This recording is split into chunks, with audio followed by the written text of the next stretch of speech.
All right, so I just got back to Ohio after a fairly interesting misadventure in Austin. So I figured I would start tinkering with this engine and transmission.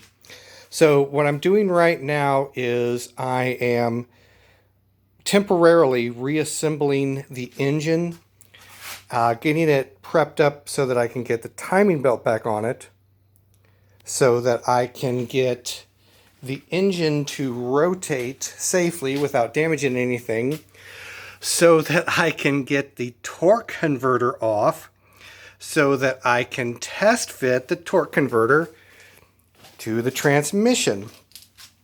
While I was down in Austin, I wound up asking a couple of questions to a guy who has a channel called Automatic Transmission.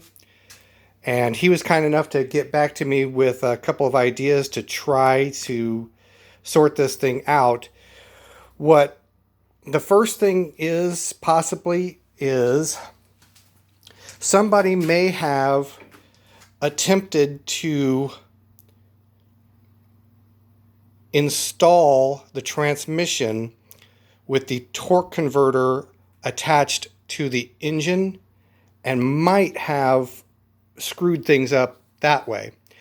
So I'm going to pull the torque converter off from his suggestion and try slipping it into the transmission, and then see if I've got clearances that look like they'll work, and then try to bolt the two back together. But first things first, I have to get the cams bolted back down so that I can get this engine semi put back together. So as it stands right now, I'm just very rudimentarily cleaning up the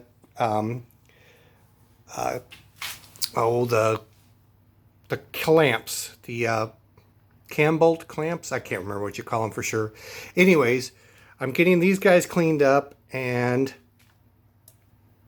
putting a little bit of assembly lube on them. They're all out of order, so I'm going to have to either open up one of my engines or look at the service manual and see what the right order is. But right now, all I want to be able to do is safely roll the engine over. So that's what I'm fixing to do right now. I have a whole pile of bolts and the cam bearing caps. That's what they're called. That cam bearing cap was loose in the fire or in the engine compartment somewhere. I just luckily was able to find it. So I have a spare timing belt laying around that I'll put on this thing temporarily. And if everything checks out, I'm going to run cooling system pressure check and a number of other things. So before I ever even think about putting this 84,000 mile engine back into the car, I'm going to run a series of checks to see if it's even viable or not. But anyways, that's what I'm tinkering with today. So I'll catch up with you guys later.